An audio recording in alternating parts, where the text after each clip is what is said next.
இப்போ வந்து நம்ம ஒரு ப்ராஜெக்ட் ஒன்று லான்ச் பண்ணியிருக்கோம். ஒரு 100 நபர்களை செலக்ட் பண்ணி அவங்கள ஒரு சக்ஸஸ்ஃபுல் பண்ணையாளர்களாக வந்து நம்ம ட்ரெயின் பண்ண போகிறோம்.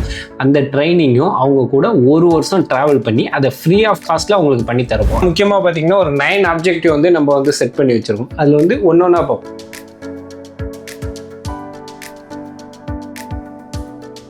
வணக்கம், என் பேர் பிரவீன், பிஆர் ஃபீட்ஸ்லேருந்து. நம்ம கடந்த ஒரு 3 வருஷங்களாக வெள்ளாடுங்களுக்கும் செம்மறி ஆடுங்களுக்கும் தேவையான தீவனங்களை தயார் பண்ணி தமிழ்நாடு ஃபுல்லாக சேல்ஸ் பண்ணிகிட்டு இருக்கோம்.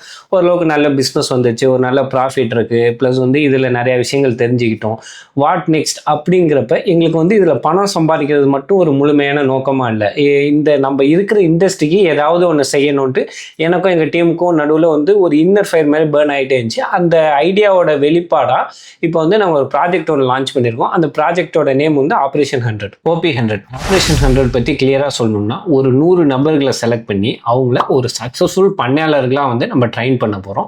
அந்த ட்ரைனிங்கும் அவங்க கூட 1 வருஷம் ட்ராவல் பண்ணி அதை ஃப்ரீ ஆஃப் காஸ்ட்டில் அவங்களுக்கு பண்ணி தர போகிறோம். இதுதான் நாங்கள் இப்போ லான்ச் பண்ண ப்ராஜெக்ட் ஆப்ரேஷன் 100ஓட மெயின் மோட்டிவ். ஆப்ரேஷன் 100 இதை பற்றி இன்டெப்த்தாக பார்க்கணும்னா 4 மெயினான டிவிஷன்ஸாக பார்க்கலாம். ஒன்று அப்ஜெக்டிவ்ஸ். ஆப்ரேஷன் 100 நாங்கள் எதுக்காக கொண்டு வந்தோம், அந்த மெயின் அப்ஜெக்டிவ்.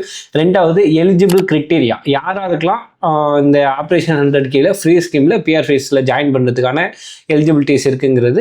3வது நாங்கள் ஆப்ரேஷன் 100க்கு என்னென்ன சர்வீஸும் உங்களுக்கு ஃப்ரீயாக தரப்போகிறோம். 4வது ஆப்ரேஷன் 100 எப்போ, எங்கே, எப்படி ஸ்டார்ட் பண்ண போகிறோம், எல்லாத்தையும் இன்டெப்த்தாக டீட்டெயிலாக பார்ப்போம். ஃபஸ்ட்டு நம்ம அப்ஜெக்டிவ் என்னங்கிறத பார்த்தோம். இப்போ வந்து ஆப்ரேஷன் 100 பார்த்தீங்கன்னா முக்கியமாக பார்த்தீங்கன்னா ஒரு 9 ஆப்ஜெக்டிவ் வந்து நம்ம வந்து செட் பண்ணி வச்சுருக்கோம். அதில் வந்து ஒன்றா பார்ப்போம். ஃபர்ஸ்ட் அப்ஜெக்டிவ் என்னன்னா ஒரு 100 நியூ ஃபார்மர்ஸை ஒரு மினிமம் 100 ஆடு வளர்க்குற மாதிரி அவங்கள ட்ரெயின் பண்ணி கொண்டு வருது. அதாவது 100 பேர் மினிமம் 100 ஆடு வளர்க்குற மாதிரி. இப்போ 2வது அப்ஜெக்டிவ் என்னன்னா, இப்போ இன்னும் தமிழ்நாடு வந்து வேர்ல்டு பிரிமிட்டிவ் டெக்னாலஜியில் தான் வந்து நிறையா ஆடு வளர்த்துட்டு இருக்காங்க. இப்போ வந்து நம்ம இந்த ஆப்ரேஷன் 100 மூலியமா என்ன பண்ண போகிறோம்னா ஒரு வேர்ல்டு கிளாஸ் டெக்னாலஜி, ஒரு சைலேஜ் ப்ளஸ் வந்து யூசஸ் ஆஃப் ஒரு கம்ப்ளீட் ரேஷன் ஃபீட், இது எல்லாத்தையும் கொண்டு வந்து நம்மளோட ஸ்டாண்டர்ட் ஆஃப் ஃப்ரீயரிங்கை வேர்ல்டு கிளாஸில் லிஃப்ட் பண்ண போகிறோம். இப்போ அடுத்து 3வது அப்ஜெக்டிவ் என்னன்னு பார்த்தீங்கன்னா ஒரு நியூ என்டர்பிரினர்ஸ் இந்த பிஸ்னஸ், ஒரு நல்ல என்டர்பிரினராக இருப்பாங்க. அவங்களுக்கு வந்து இந்த பிஸ்னஸ் பண்ணணும்னு ஆசை இருக்கும். ஆனால் வந்து எங்கேருந்து ஸ்டார்ட் பண்ணுறது, எப்படி பண்ணுறது, இதில் என்னென்ன நெளிவு சுழிவு இருக்குது, எப்படி ப்ராஃபிட் அண்ட் லாஸ் வரும், எதுவுமே தெரியாமல் இருப்பாங்க. இப்போ அவங்களுக்கும் சப்போர்ட் பண்ணி நம்ம கொண்டு போகிறது. 4வது அப்ஜெக்டிவ் என்னன்னா மெயினான அப்ஜெக்டிவ் ஆஃப் ஆப்ரேஷன் 100 வந்து சப்ளை செயின் மேனேஜ்மெண்ட். இந்த சப்ளை செயின் மேனேஜ்மெண்ட்ங்கிறது என்ன சொல்ல போகிறோம்னா ஒரு குளோப் ஒரு சர்க்கிள் ஒன்று கிரியேட் பண்ண போகிறோம். அந்த சர்க்கிள்குள்ள வளர்க்குறவங்க, விற்கிறவங்க, ஃபீட் மேனுஃபேக்சர் பண்ணுறவங்க, சப்ளிமெண்ட் செய்கிறவங்க, ஒரு கம்ப்ளீட்டாக எல்லாரையும் ஒரு சர்க்கிள்குள்ளே கொண்டு வந்து எல்லாரையும் இன்டர் கனெக்ட் பண்ணுறது தான் சப்ளை செயின் மேனேஜ்மெண்ட். இப்போ 5வது அப்ஜெக்டிவ்னு பார்த்தீங்கன்னா ஆர்கனைசிங் த மார்க்கெட். அதோட எக்ஸ்டென்ஷனாக என்ன வரும்னா மார்க்கெட்டை ஆர்கனைஸ் பண்ணுறது. இப்போ என்னன்னா வளர்ப்பு குட்டியா 450, 500 ஒரு கணக்கே இல்லாமல் எடுத்துக்கிட்டு இருக்கு. அதே மாதிரி கரியா ஒரு டைம் என்னன்னா 370க்கு விற்கிது, ஒரு டைம் பார்த்தோம்னா 450க்கு விற்கிது. இது எல்லாத்தையும் கொண்டு வந்து ஒரு ஆர்கனைஸ் பண்ணி இப்போ இதுதான் இப்போ வந்து பிராய்லருக்கு எப்படி பேப்பர் ரேட் இருக்கோ அதே மாதிரி கோட்டுக்கும் கொண்டு வரணுங்கிறது ஒரு லாங் டைம் அப்ஜெக்டிவ். இப்போ வந்து 6th அப்ஜெக்டிவ்ங்கிறது ப்ரீமியம் குவாலிட்டி மீட் ப்ரொடக்ஷன். இந்த 6th அப்ஜெக்டிவ் வந்து 2nd அப்ஜெக்டிவோட எக்ஸ்டென்ஷன் மாதிரி வரும். இதை கிளியராக சொல்லணும்னா நம்ம ஆல்ரெடி வந்து ஒரு நல்ல குவாலிட்டி மீட் இது பண்ணிட்டு இருக்கோம். அந்த மீட்டோட குவாலிட்டி, டெண்டன்சி, ஃபேட் கண்டென்ட் எல்லாத்தையும் இன்னும் நல்லா இம்ப்ரூவ் பண்ணி வேர்ல்டு கிளாஸ் மீட் ப்ரொடக்ஷன்ல கொண்டு வர்றது தான் நம்மளோட மெயின் அப்ஜெக்டிவ். இப்போ அடுத்தது என்னன்னு பார்த்தீங்கன்னா இது எனக்கு பேசணுமா என்னன்னு தெரியல, இருந்தாலும் நான் பேசுகிறேன். Tamil Nadu meat market is for Tamil Nadu goat. தமிழ்நாடோட கறி மார்க்கெட் வந்து தமிழ்நாடு ஆடுங்களுக்கு அப்படிங்கிறது ஒரு மெயினான அப்ஜெக்டிவ். இப்போ வந்து நான் என்ன சொல்கிறேன்னா நார்த்லேருந்து ஆடு வாங்கிட்டு வந்து இங்கே விற்காதீங்கிறத நான் சொல்ல மாட்டேன். அந்த அளவுக்கு எனக்கு புரிதல் இல்லாமல் இல்லை. இப்போ ஏன் இங்கேருந்து நார்த்துக்கு ஆடு வாங்க போகிறாங்கன்னா இங்கே தமிழ்நாட்டில் உற்பத்தி கம்மியாக இருக்குது, ஸ்டாண்டர்ட் கிடையாது. அவங்க இங்கே வாங்கணும்னு நினச்சாலும் எங்கே வாங்குறதுன்னு தெரியல, ஒரு ப்ராப்பரான சோர்ஸ் இல்லை. அதே மாதிரி ப்ரைஸ் ஃபேக்டரில் அவங்க வந்து நார்த் இந்தியன்ஸ் வந்து நம்மளோட எக்ஸலண்ட்டாக கொடுக்குறாங்க. இப்போ வந்து நம்ம அவங்களோட காம்படிட் பண்ணணும், மார்க்கெட்டோட காம்படிட் பண்ணால் தான் ட்ரேடர்ஸ் நம்ம பக்கம் கொண்டு வரலாம். நம்ம போயிட்டு ட்ரேடர்ஸோட பேசுறது, சண்டை போடுறது, அதுலலாம் எந்த யூஸும் இல்லை. நார்த் இந்தியன் ப்ரைஸுக்கு நம்மளால கொடுக்க முடியும். நம்மளோட ப்ரொடக்ஷன் காஸ்ட்டை குறைச்சி மார்க்கெட்டோட ரேட்டை ஸ்டாண்டர்டைஸ் பண்ணி Tamil Nadu market is for Tamil Nadu code அப்படிங்கிற ஒரு உன்னதமான நோக்கத்துக்காகவே இதை செய்ய போகிறோம். இதோட அப்ஜெக்டிவ். இப்போ நம்ம 8வது அப்ஜெக்டிவ் என்னன்னு பார்த்தோம்னா இப்போ நம்ம புதுசாக உள்ள கொண்டு வரோம்ல ஃபார்மர்ஸ், அவங்க வந்து 1 வருஷம் அவங்களுக்கு கூட நின்று ட்ராவல் பண்ணி அவங்கள வந்து ஒரு சக்ஸஸ்ஃபுல்லாக கொண்டு வர வரைக்கும். அப்புறம் 9th அப்ஜெக்டிவ் இன்னொன்று பார்த்தீங்கன்னா இந்த பிஸ்னஸ்குள்ளே வந்துட்டு இது வந்து ஒரு அன்ஃபிட் பிஸ்னஸ், இந்த பிஸ்னஸ்குள்ளே வந்தால் லாஸ் தான் அப்படிங்கிற ஒரு மென்டாலிட்டி ஒரு இப்போ ஹையாக ரைஸ் ஆகிட்டு இருக்கு. அந்த மென்டாலிட்டியை பிரேக் டவுன் பண்ணி வாட் எவர் த பிஸ்னஸஸ் அதை கரெக்டாக செஞ்சோம்னா அதில் ப்ராஃபிட் இருக்குது அப்படின்ட்டு ஃபெயிலான ஃபார்மர்ஸையும் மறுபடியும் பிஸ்னஸ்குள்ளே கொண்டு வந்து அவங்க சக்ஸஸ் பண்ண வைக்கிறது தான் நம்மளோட 9th அப்ஜெக்டிவ். இப்போ நம்ம ஆப்ரேஷன் 100ல ஜாயின் பண்ணுறதுக்கான எலிஜிபிள் கிரிட்டீரியா என்னென்னங்கிறத சொல்லிடுறேன். இந்த பர்சன் ஹூ என்டரிங், அதாவது இதுக்குள்ளே என்ட்ரு ஆகிறவங்களுக்கு மினிமம் வந்து 18 lakhs பணம் வேணும். அது எய்தர் பை லோனோ அது either by ready Kesho 18 lakhs வேணும். ஏன்னா நம்ம பிளான் பண்ணுறது வந்து 100 ஆட்டுக்கு வந்து ஷெட்டு போட்டு ஆடு வாங்கி வளர்த்து வெளியேற்றுற வரைக்கும் உங்களுக்கு 15 lakhs வரைக்கும் வரும். 3 lakhs வந்து உங்களுக்கு ஒரு பஃபர் மாதிரி வச்சுக்கணும். அதனால மினிமம் ஒரு 18 lakhs வரைக்கும் இருந்தால் மட்டும்தான் நீங்கள் இதில் என்ட்ராக முடியும்.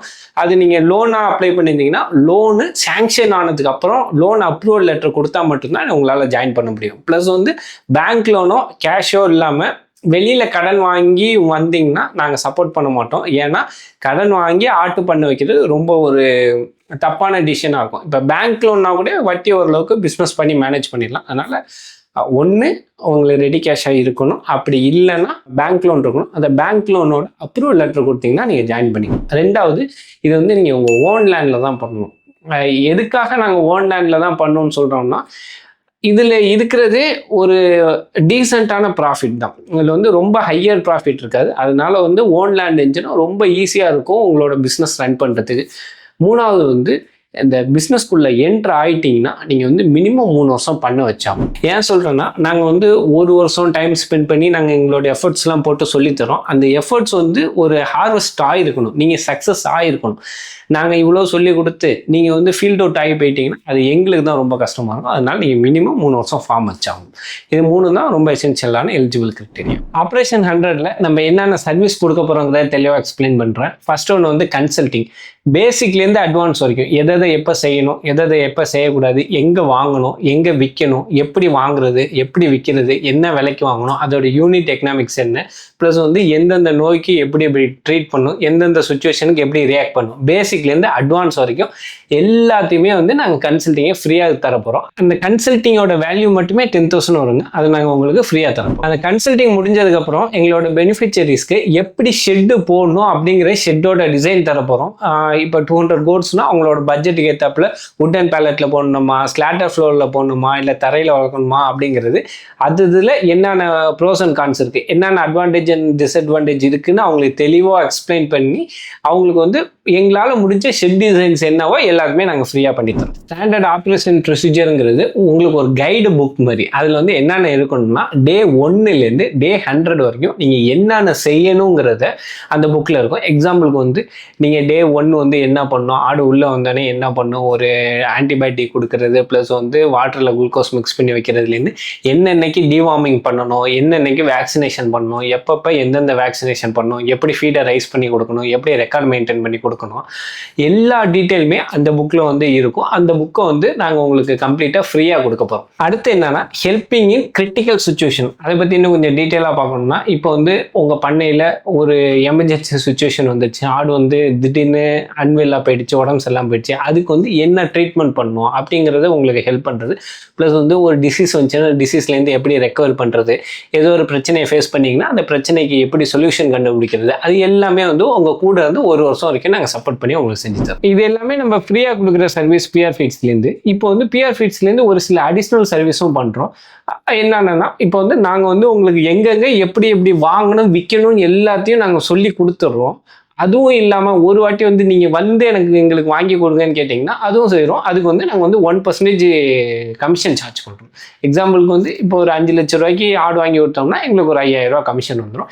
இந்த கமிஷன் எதுக்காகனா, அதுக்கு ஒரு ஆள் வந்து தனியாக உங்களோட ட்ராவல் பண்ணி வந்து பர்ச்சேஸ் பண்ணி கொடுக்கணும். அதுக்காக அந்த 1% கமிஷன் ஆகும். நீங்கள் ஃபீட் அண்ட் சப்ளிமெண்ட்ஸ் வந்து எங்கள்கிட்ட ட்ரைனிங் எடுத்த வச்சு எங்கள்கிட்ட தான் வாங்கி ஆகணும்னு அப்படிங்கிற கண்டிஷன்ஸ் எதுவுமே கிடையாதுங்க. உங்களுக்கு பிடிச்ச இடத்துல வாங்கிக்கலாம். எனக்கு பண்ணே பார்க்குறதுக்கு டைம் இல்லை, எனக்கு பிஸ்னஸ் பண்ணணும், நான் ஆப்ரேஷன் 100ல் ஜாயின் பண்ணிக்கிறேன். ஃபஸ்ட்டு 100 ஆட்டுக்கு ஒரு ஷெட்டு போடுறேன், அடுத்து நான் 1000 ஆடை மாற்றணும், 2000 ஆடை மாற்றணும்னு நினச்சிங்கன்னா உங்களுக்கு கன்சல்டன்ட் தேவைப்பட்டால் அவங்கள வந்து நாங்கள் ஹையர் பண்ணுறது ஹெல்ப் பண்ணுவோம்.